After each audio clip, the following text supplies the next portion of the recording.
How's it going, guys? So a lot of you have probably heard of the term Generation Snowflake. For those who don't know, it's kind of defined by the social movements and reforms that we have today, like third wave feminism and social justice warriors.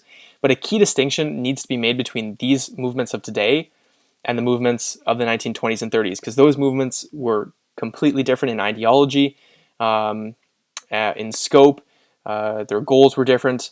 Basically, everything about them was different. And Camille Paglia explains what these differences are, and she also goes into what she thinks is wrong with the society that we live in today, like this whole there's no self-dependence, and they want everything handed to them.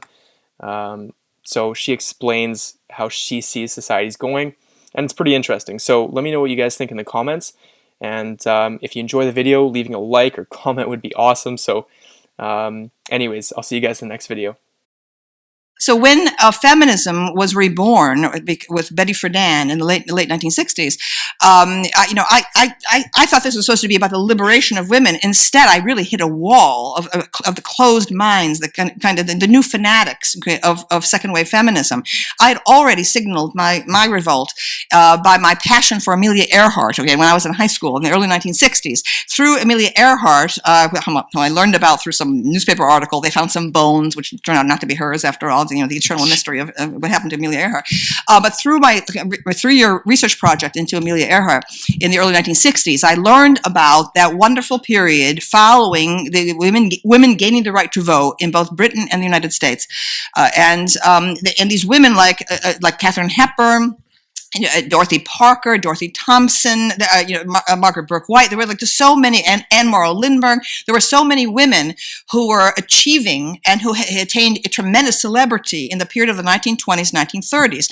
That to me is my favorite period in feminism, because these women admired what men had done. There was no male bashing, as became systemic, to second wave feminism. It's an absolute poison that has spread worldwide. A feminism based on denigrating men, trivializing what men have done, defining men as oppressors and tyrants through history. It is an absolute lie. I mean, there have been crimes against women where they have occurred. We must condemn them. Right? But men throughout history have given their lives, and their labor for the support of women and children. So this is an element in second wave feminism that to me is an extrapolation of neuroticism on the part of these fanatics, who have been attracted to this movement. And I've been at war. Or Amelia Earhart admired what Lindbergh had done, and she was called the Lady Lindbergh when she crossed the Atlantic, heroically alone, in an airplane. You couldn't even see it out the windshield. She was doing everything, by mechanically, etc. Right. So I feel that was the most helpful period in terms of the history of feminism. So the Generation Snowflake phenomena of the thin-skinned, easily offended. Yes. And I find that's what I was saying. I find it upsetting because I, like you, think, isn't the point about women's liberation to be free and strong, yes, to take risks,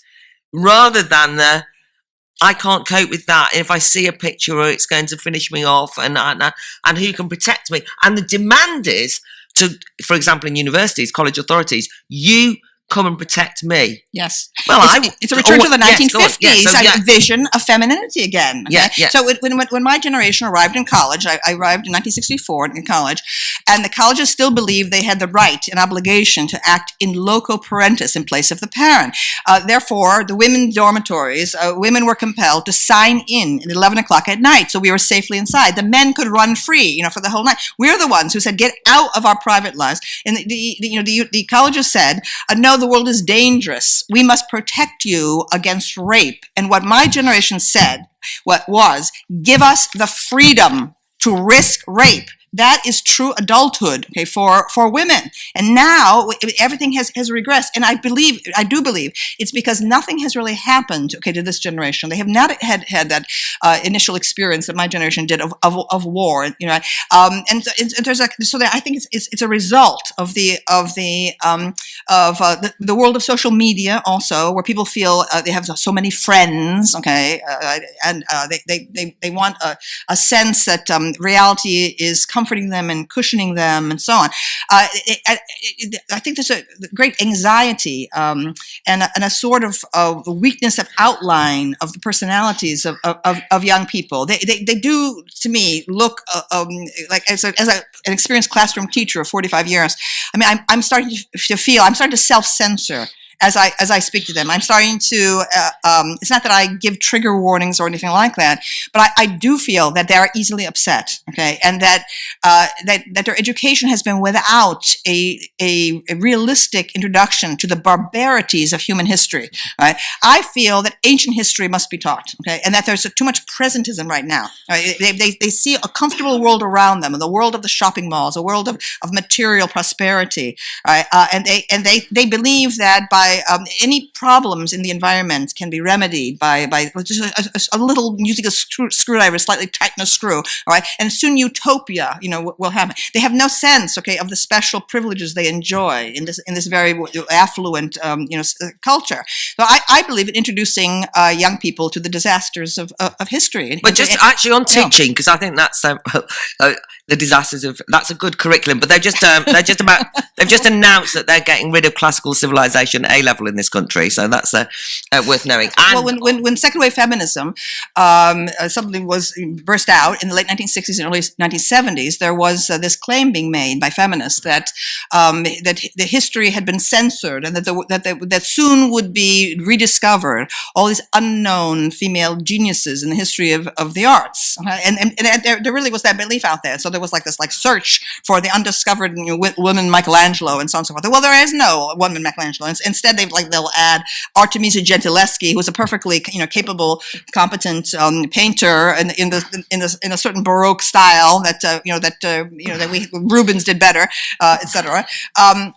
And so my book, Sexual Persona, my first book, is about what is the nature of artistic creation, and what is the nature of genius. And I said that men have indeed made most of the major landmarks in the history of the arts, and I tried to explain why. I said it's not because women have less talent, but that men are driven toward hallucination, obsession, diversion, from the priority of women's power over them. I have all my theories about men's conceptualization that may indeed be related to the intelligence range. Okay, that is that women tend to show up at the great midpoint of the IQ range. And you have male geniuses and you have male morons, literally. Okay, and I also said that to me, crime. Okay, that crime is a conceptual activity, serial sex crime, and so on, and that this is, and I said there is no female Mozart because there is no female Jack the Ripper. Okay, you just do not find women showing up as serial murderers. Okay, so I think that the ideation is one of the products of the male mind. And I've seen many talented women. I knew many extremely competent and promising women, but what they lacked, was the power of obsession. Okay, there are very few female obsessives. I think I'm one. Okay, and so on. But so I'm an odd sport. Okay, but I do feel I'm in between the genders.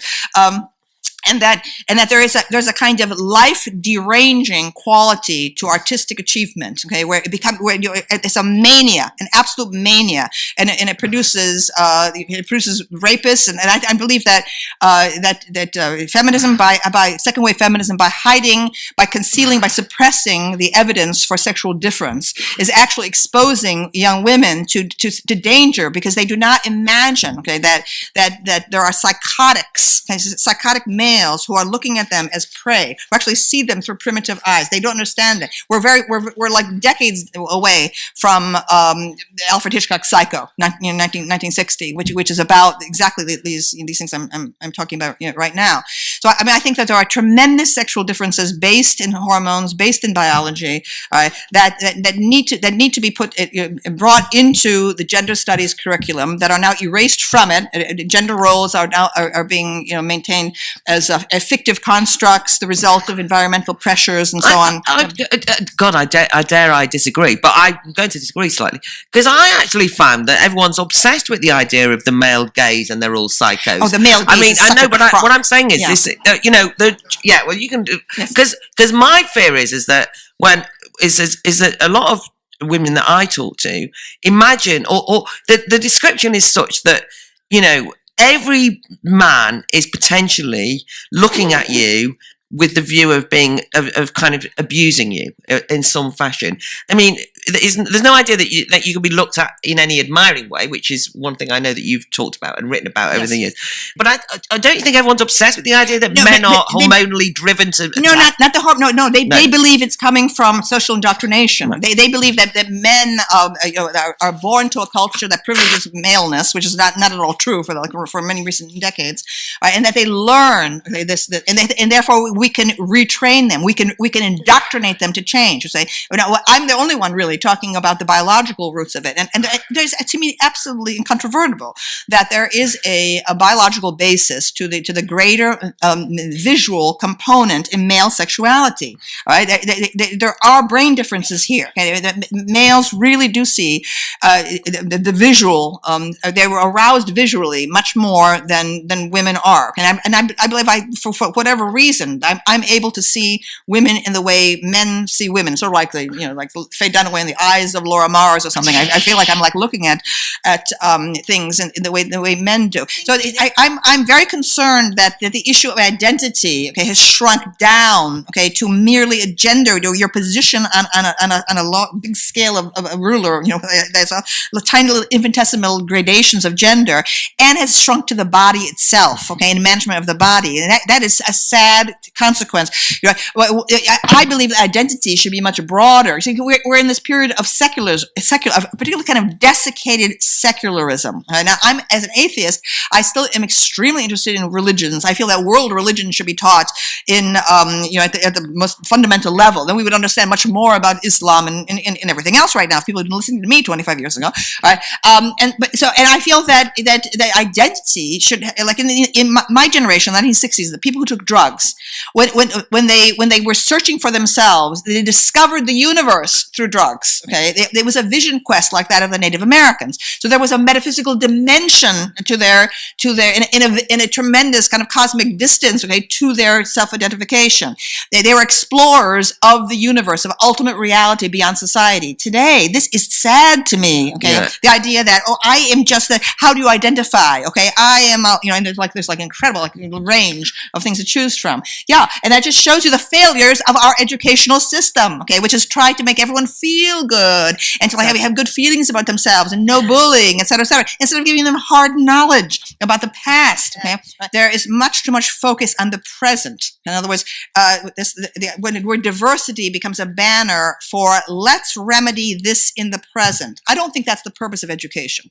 Okay, I think education is about opening the great past, okay, and of global cultures generally. Okay, more knowledge, more hard knowledge. Okay? So this migration, okay, this transformation of the classroom situation and of the university setting into a praxis to cure present problems, that is wrong. The university should be about abstract and detached study of the past, okay, and of the global present.